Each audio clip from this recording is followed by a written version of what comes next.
good evening. Welcome in your concept classes. Today we will learn about the natural killer cells. Okay, तो आज हम पढ़ने वाले हैं नेचुरल किलर सेल्स के बारे में. तो सबसे पहले एक क्वेश्चन पूछता हूँ आपसे, जो नेचुरल किलर सेल्स है वो किसका एग्जांपल है? एक्वायर्ड इम्यूनिटी का या फिर इननेट इम्यूनिटी का? इट्स इम्यूनिटी ना, या ठीक है. तो ये जो नेचुरल किलर सेल्स है वो किसका एग्जांपल है? एक्वायर्ड इम्यूनिटी का या फिर आपका इननेट इम्यूनिटी का? ठीक है, तो आप खुद दे देना कौन सा. आई थिंक आपको पता होगा. तो मैं यहीं से स्टार्ट करने वाला हूँ आज. ठीक है, तो let's start. And yes, we are talking about yes what do you mean by natural killer cells. ठीक है, और शॉर्ट फॉर्म इसे कहते हैं NK cell. N for natural and K for killer. ठीक है, तो NK सेल्स भी बोल देते हैं. और ये एग्जांपल है बेसिकली किसका, मैं नहीं बताऊँगा, आप खुद सोचो. ठीक है, तो नेचुरल किलर सेल्स के बारे में पढ़ रहे हैं कि what do you mean natural killer sales, कौन होते हैं, कैसे होते हैं. तो देखो, हमने फेगोसाइट सेल्स के बारे में पढ़ा था, या हमने फेगोसाइट्स के बारे में पढ़ा था. खुद ही एक सेल है, तो उनका नेचर कैसा था? फेगोसाइटिक नेचर था, तभी तो नाम पड़ा फेगोसाइट्स. ठीक है, फेगोसाइट मतलब क्या था? फेगोसाइट मतलब क्या होता है? फेगोसाइट मतलब क्या होता है? फेगोसाइट मतलब होता है खाने वाला. ठीक है, खाने वाला. किसको खाने वाला? बैक्टीरिया को, वायरस को, माइक्रो ऑर्गेनिज्म को. ठीक है, इन सबको खाने वाला क्या कहलाता है? फेगोसाइट्स. बट ये जो नेचुरल किलर सेल्स हैं ये आपके नॉन फेगोसाइटिक नेचर के हैं. कैसे हैं? ये आपके नॉन फेगोसाइटिक नेचर के हैं. ठीक है, इतनी बात ध्यान रखना. ये कैसे हैं? ये आपके नॉन फेगोसाइटिक नेचर के हैं. तो ये डिफरेंस है. डिफरेंस किस किस में है? डिफरेंस बिटवीन फेगोसाइटिक और non phagocytic, difference between phagocyte cells and natural killer cells. ठीक है, तो जो नेचुरल किलर सेल्स है वो क्या है? Non phagocytic cells. ठीक है, और ये एक्चुअली में होते क्या है? ये बड़े बड़े क्या होते हैं? लिम्फोसाइट्स होते हैं. बड़े बड़े लिम्फोसाइट्स होते हैं. ठीक है, चलो अब दूसरे पॉइंट पर आते हैं. क्या करते हैं मेनली, इनका काम क्या है? नेचुरल किलर सेल्स का एक्चुअली में काम करते क्या है? ये रिकॉग्नाइज करते हैं, ये पहचानते हैं किसको? वायरल इन्फेक्टेड सेल्स को और ट्यूमरल सेल्स को. ठीक है, सॉरी, हाँ, तो ये पहचानते हैं किसको? इनका काम क्या है? इनका काम है पहचानना. किसको पहचानना? वायरल इन्फेक्टेड सेल्स को पहचानना और ट्यूमर सेल्स को पहचानना. तो मैंने यहाँ पे दो सेल्स के यहाँ पे मैंने नाम लिए हैं. कौन कौन से मैंने सेल्स के नाम लिए हैं? तो मैंने लिया है एक viral infected cell. Suppose to be ये कोई आपकी सेल है. ठीक है, क्या ये आपकी सेल है? ठीक है, जिसे किसने इन्फेक्ट कर दिया है? वायरस ने. जिससे वायरस ने क्या कर दिया? इन्फेक्ट कर दिया. देखने सेकेंड में दूसरा ले लेता हूँ. करो तो ये वायरल ने इसको इन्फेक्ट कर दिया है. ठीक है, एक सेल थी एनिमल की जिसको वायरस ने क्या कर दिया? इन्फेक्ट कर दिया. तो ये कैसी सेल बन गई? वायरल इन्फेक्टेड सेल बन गई. ठीक है, VIC क्या बन गई?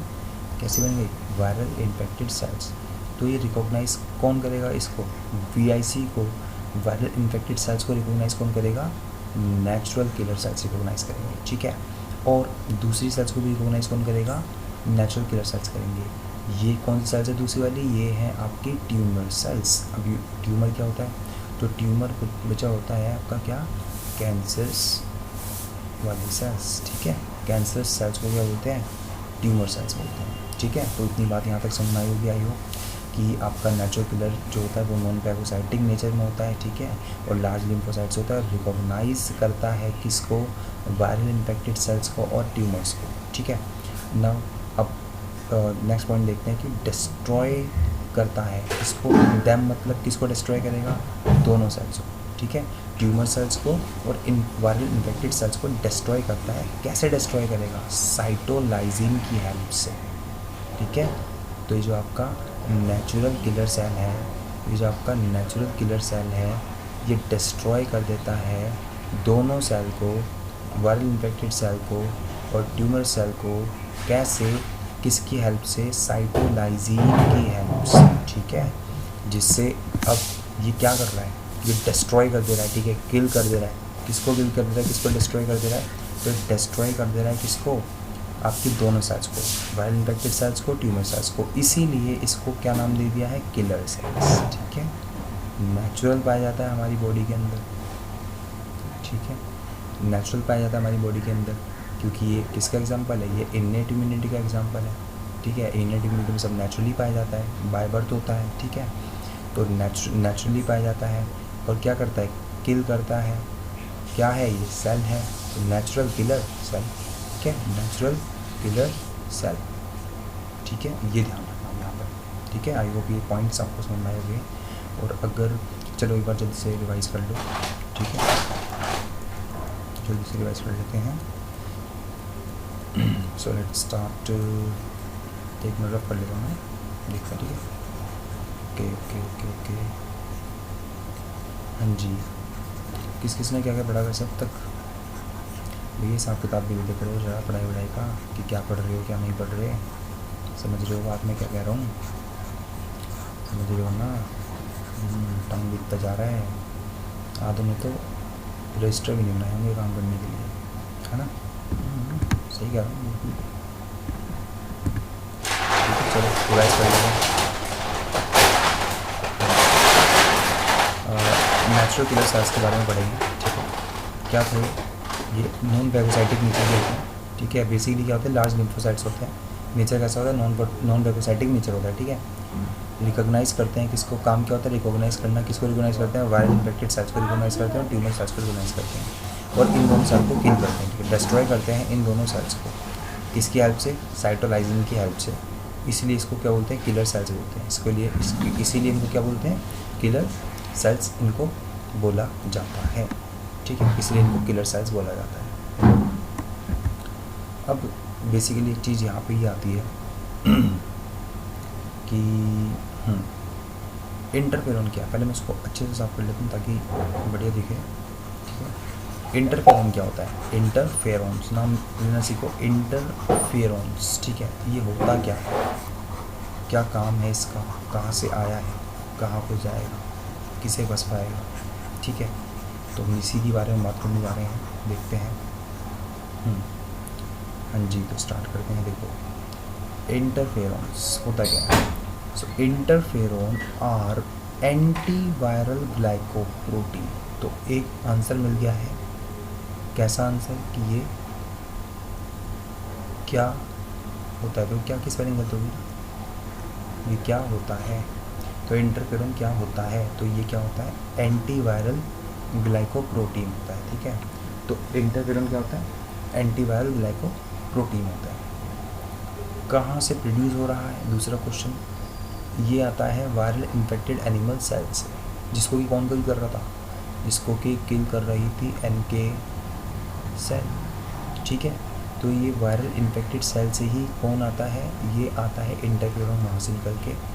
क्या काम क्या है, प्रोटेक्ट करना काम है, किसको, नाइबरिंग सेल्स को। देखो ये आपकी वायरल इन्फेक्टेड सेल्स है, यहाँ से आपका इंटरफेरॉन आया, ठीक है, यहाँ से आपका क्या आया, इंटरफेरॉन यहाँ से आया, कहाँ गया, जो इसके नज़दीक में सेल थी वहाँ वो चले गया।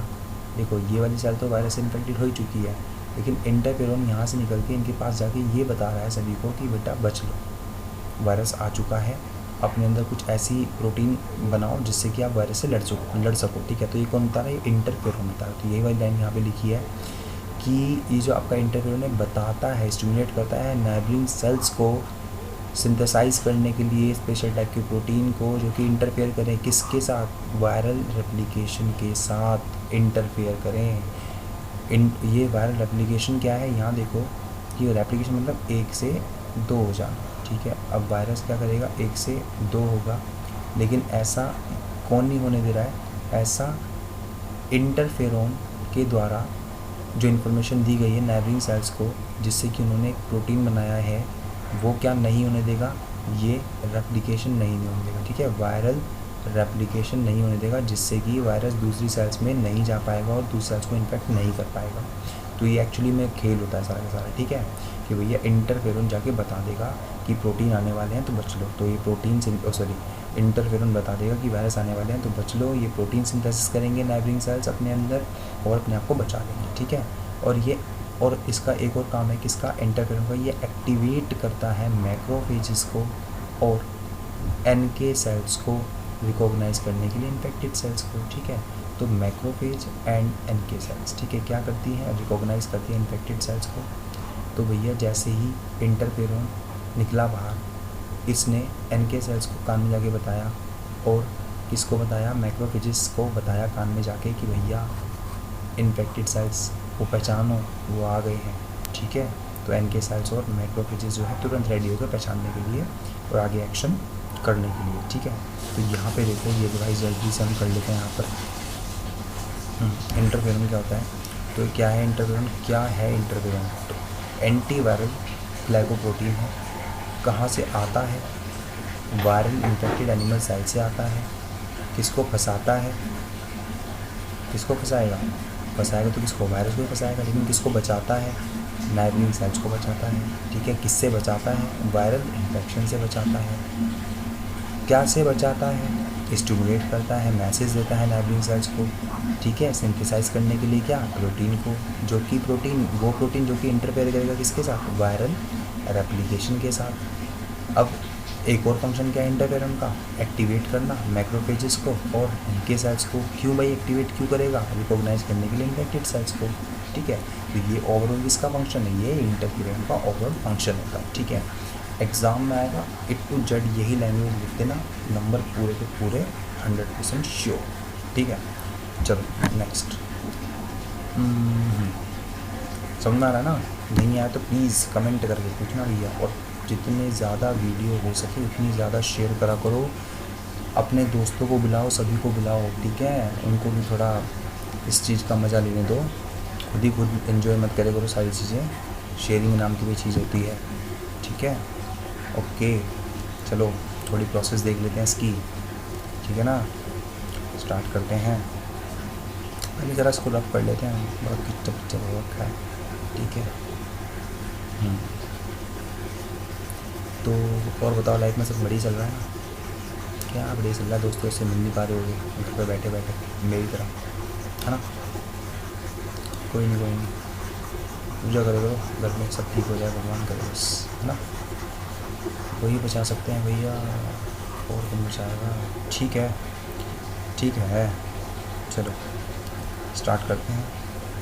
इंटरफेरोन के बारे में देखते हैं, इसका मैकेनिज्म, इसका एक्शन कैसे होता है। देखो ये आपका वायरस है, वायरस के अंदर क्या है, जेनेटिक मटेरियल है वायरस का, वायरस के अंदर, ठीक है। जैसे हमारा जेनेटिक मटेरियल क्या है, डीएनए है, वैसे ही आरएनए का जेनेटिक मटेरियल डीएनए भी हो सकता है, आरएनए भी हो सकता है, ठीक है, कोई भी हो सकता है। लेकिन यहाँ पे क्या है, इसका जेनेटिक, इसलिए देखो यहाँ पे क्या लिखा है, यहाँ पे न्यूक्लिक एसिड लिखा हुआ है, यहाँ पे कोई आरएनए और कोई डीएनए नहीं लिखा हुआ, क्योंकि RNA nucleic acid, DNA nucleic acid, तो यहाँ पे कोई से भी न्यूक्लिक एसिड वाला आरएनए हो सकता है, चाहे वो डीएनए वाला आरएनए हो सकता है और चाहे वो आरएनए वाला आरएनए हो सकता है, सॉरी, चाहे वो डीएनए वाला हो सकता है, चाहे वो आरएनए वाला हो सकता है। तो कैसे भी टाइप का आपका वायरस हो सकता है, पता ये होना चाहिए कि हाँ वो वायरस है, ठीक है। अब वो वायरस क्या करेगा, वो वायरस, ये जो आप देख रहे हो ना, ये जो आप देख रहे हो इस आपका रेक्टेंगल टाइप का, ये बेसिकली कुछ नहीं है, ये आपका क्या है, ये आपके एनिमल की सेल है। अब जैसे ही ये वायरस एनिमल सेल के अंदर एंटर करेगा तो अपना जेनेटिक मटेरियल बाहर छोड़ देगा, छोड़ दिया हमने बाहर जेनेटिक मटेरियल, ठीक है। जेनेटिक मटेरियल क्या करेगा, ये हमारी जो एनिमल सेल की जो न्यूक्लियस थी उसके अंदर क्या था, उसके अंदर आपका डीएनए था, ठीक है। अब वायरस के पास खुद की मैकेनिज्म तो नहीं होती रेप्लिकेशन की, ठीक है। रेप्लिकेशन मतलब क्या होता है, 1 से 2 हो जाना, वो रेप्लिकेशन बोलते हैं। तो खुद की मैकेनिज्म, तो खुद से वायरस कभी 1 से 2 हो ही नहीं सकता, ठीक है, उसके पास मैकेनिज्म नहीं है। तो वो चुपके से जाके एनिमल सेल्स के डीएनए में जाके बैठेगा और वहाँ से रेप्लिकेट होगा, वहाँ से 1 से 2 3 4 5 6 7 8 9 10 11 बहुत ही ज़्यादा नंबर में हो जाएगा और पूरी बॉडी में फैलने की कोशिश करेगा। लेकिन हम किसके बारे में पढ़ रहे हैं, हम पढ़ रहे हैं इंटरफेरोन, तो ये तो आएंगे ही बीच में। अब ये आ गए हैं यहाँ पे, देखो ट्रायंगल शेप में पर्पल कलर में दिख रहे होंगे आपके इंटरफेरोन मॉलिक्यूल। तो जैसे ही कोई एनिमल सेल इन्फेक्ट हुई वायरस से, तो उसने क्या किया, इंटरफेरोन सेक्रेट कर दिए, जो कि क्या है, ग्लाइकोप्रोटीन है, ठीक है। कैसा नेचर है, एंटी वायरल, क्योंकि वायरल के अगेंस्ट में काम करेंगे, सबको बता रहे हैं वायरस के बारे में, जाके कानाफूसी कर रहे हैं, दूसरे सेल के अंदर जाके। अभी दूसरे सेल क्या कर रहे हैं, स्पेशल टाइप का प्रोटीन बना दे रहे हैं जिससे कि ये इन्फेक्ट होने से बच जा रहे हैं। तो ये साइकिल यहीं ख़त्म हो जाती है। ठीक है, देखो यहाँ ऐसे आ रही है, फिर ऐसे आगे साइकिल तो बनी नहीं, कि साइकिल तो ऐसे बनती है ना पूरी पूरी करके, लेकिन ये साइकिल तो ऐसे आ रही है, तो क्या साइकिल बनी? नहीं बनी, यहीं से ब्रेक हो गया मतलब। ठीक है, तो ये किसकी वजह से हुआ? ये इंटरफेरोन की वजह से हुआ। इनको बहुत धन्यवाद हमारी तरफ से इंटरफेरोन्स को। ठीक है, क्योंकि हमारी बॉडी के अंदर भी पाए जाते हैं। लेट्स स्टार्ट दूसरा टॉपिक स्टार्ट करते हैं। अरे भैया पलट जाओ। हाँ जी, कहाँ पे हम? अब आता है हमारा लास्ट जो है आपका इन्फ्लामेटरी रेस्पॉन्स। ये हमारा इन्नेट इम्यूनिटी का लास्ट पॉइंट है, इन्फ्लामेटरी रेस्पॉन्स। देखो भैया, नाम से ही पता लग रहा है कि ये क्या है, ये रेस्पॉन्स है। कैसा रेस्पॉन्स है? इन्फ्लामेटरी। होता क्या है? एक लोकलाइज्ड रेस्पॉन्स होता है। क्या होता है? Localised response. बोले तो एक जगह, एक पर्टिकुलर जगह पे कोई रेस्पॉन्स, उसे कहते हैं लोकलाइज रेस्पॉन्स। जैसे कि सपोज टू बी आपके हाथ में क्या हुआ, आपके हाथ में जो है वो चोट लग गई। ठीक है, सपोज टू बी यहाँ चोट लगी आपके हाथ में, बिल्कुल यहीं पे चोट लगी। तो क्या बताओ मुझे, जब यहाँ चोट लगी तो स्वेलिंग क्या गर्दन में आएगी? बताओ, स्वेलिंग क्या यहाँ पे आएगी? नहीं। कहाँ आएगी स्वेलिंग? यहीं आएगी। ठीक है, यहाँ पे कुछ जल गया आपका तो स्वेलिंग या रेडनेस कहाँ पे होगी? यहीं होगी। यहाँ तो नहीं होगी, यहाँ तो नहीं होगी, यहाँ तो नहीं होगी, टकले पे तो नहीं होगी ना। मैं अपने बारे में बात नहीं कर रहा हूँ। ठीक है, बाल आ चुके हैं मेरे वेबसाइट पर। तो यहाँ पे जहाँ पे जो चीज़, जहाँ पे कोई इंजरी हुई है या फिर यहाँ पे आपका इन्फेक्शन हुआ है, इरिटेशन हुआ है, तो वहीं वो चीज़ आपकी दिखेगी। इसलिए इसको लोकलाइज्ड रेस्पॉन्स बोला जाता है। ठीक है, वो एक पर्टिकुलर जगह पे होता है वो रेस्पॉन्स। अब कैसा रेस्पॉन्स है? तो रेडनेस का रेस्पॉन्स है। देखो आपको चोट लगी होगी तो कभी, या फिर आप कभी सपोज टू भी कहीं जल गए हो आप कहीं किसी बॉडी पार्ट पे, तो क्या होगा? रेड हो जाएगा वहाँ पे। ठीक है, कभी कभार तो चोट लगने से स्वेलिंग आ जाती है, पेन तो होता ही होता है, और बॉडी टेम्परेचर भी इंक्रीज़ कर जाता है। ऐसे कहते हैं ना, एक चाटे में बुखार आ जाएगा। तो क्यों आ जाएगा बुखार? क्योंकि भैया रेस्पॉन्स मिला है किसी से आपको तगड़ा, बुखार तो आना वाजिब है ना। ठीक है, तो ऐसे काम करो मत बुखार आने वाले। चलो, ये हो गया हमारा इन्फ्लेमेटरी रिस्पॉन्स। इसको जल्दी से रिवाइज कर लेते हैं। ठीक है, ये देखो यहाँ पे इन्फ्लेमेटरी रिस्पॉन्स होता क्या है कि एक लोकलाइज्ड रिस्पॉन्स होता है। ठीक है, किसके लिए रिस्पॉन्स है? इंजरी के लिए रिस्पॉन्स है, इन्फेक्शन का रिस्पॉन्स है, इरिटेशन का रिस्पॉन्स है। सिम्टम्स क्या क्या होंगे इसमें? होंगे क्या? रेडनेस आ जाएगी, स्वेलिंग हो जाएगी, पेन हो जाएगा, इंक्रीज़ होगा बॉडी टेम्परेचर। ठीक है, तो ये आपका इन्फ्लेमेटरी रिस्पॉन्स है। और ये किसके सारे कैरेक्टरिस्टिक्स हैं? ये सारे के सारे कैरेक्टरिस्टिक किसके, सारे पॉइंट हमने जो पढ़े वो किसके? इन्नेट इम्यूनिटी के। तो हमने इम्यूनिटी को दो पार्ट में डिवाइड किया था। एक किया था इन्नेट इम्यूनिटी, एक किया था एक्वायर्ड इम्यूनिटी, जो कि अभी हम पढ़ेंगे। ठीक है, नेक्स्ट क्लास में। तो एक किया था इन्नेट इम्यूनिटी, दूसरा किया था एक्वायर्ड इम्यूनिटी। इन्नेट इम्यूनिटी में हमने फिजियोलॉजिकल बैरियर में बांटा उसको, और किस में बांटा? और फिजिकल बैरियर में बांटा, सरफेस बैरियर में बांटा। ठीक है, सरफेस बैरियर में क्या किया था? स्किन, म्यूकस, ये सब चीज़ें आई थी ना। और फिजियोलॉजिकल बैरियर में क्या आया था आपका? फिजियोलॉजिकल बैरियर में क्या क्या आया था? NK सेल्स आप पढ़ के आए हो अभी। इन्फ्लेमेटरी रिस्पॉन्स जो आप देख रहे हो, ठीक है, इंटरफेरोन जो आपने पढ़ा है अभी, वो सब के सब किस में आ रहे हैं? वो सब के सब आपके आ रहे हैं फिजियोलॉजिकल या बायोसेलुलर रिस्पॉन्स में, या बायोसेलुलर से रिस्पॉन्स कह रहा हूँ मैं, बायोसेलुलर इम्यूनिटी में। ठीक है, तो ये सब चीज़ आपको पता होनी चाहिए। ठीक है, तो जितना भी मैंने अब तक पढ़ाया है उसको बढ़िया से रिवाइज़ कर लो। एक टेस्ट आने वाला है आपका बिल्कुल, और जो छुट्टी करेगा उसको, मुझसे बुरा फिर कोई है नहीं है उसके लिए। ठीक है, तो ध्यान रखना, टेस्ट को अच्छे से देना। टेस्ट से पहले मैं एक बार मैंने क्या क्या पढ़ाया है उसको रिवाइज़ करवा दूँगा एक वीडियो के अंदर। ठीक है, तो आई होप ये वीडियो आपको अच्छी लग रही होगी, और प्लीज़ अगर अच्छी लग रही है तो अपने खुद तो बेनिफिट लो, दूसरों को भी पहुँचाओ। आपके ग्रुप में, आपके फ़ोन में इतने सारे ग्रुप्स होंगे, उतने इतने सारे फ्रेंड्स होंगे, तो उन सभी को क्या करो, उनको रेकमेंड करो। ठीक है, टेलीग्राम चैनल को भी सब्सक्राइब करवाओ, और क्या नाम है, यूट्यूब चैनल पर भी उनको बुलाओ और दिखाओ कि भैया हम देखो पढ़ रहे हैं, तुम्हारी तरह टाइम पास नहीं कर रहे हैं। ठीक है, तो देखो मज़ा भी आएगा और पढ़ाई भी होगी। 12th क्लास है, ठीक है, तो थोड़ा जल्दी करो तो बेटर होगा, क्योंकि फ़िज़िक्स और केमिस्ट्री हवा बन के बैठेगी बाद में। और रोना मत फिर बाद में, जो बता रहा हूँ मैं आपको, क्योंकि 11th क्लास में तो आपने जूझा ही होगा। अच्छा वो रिज़ल्ट नहीं आया, बहुत तो खुश होंगे, है ना। बहुतों को तो खुश होंगे, अरे अच्छा रिज़ल्ट नहीं आया, ठीक है। तो हर बार नहीं बचा जाता है, ठीक है ना। मेहनत करना आपके हाथ में है। ओके, शेयर करते रहिएगा। Okay, thank you so much, bye bye.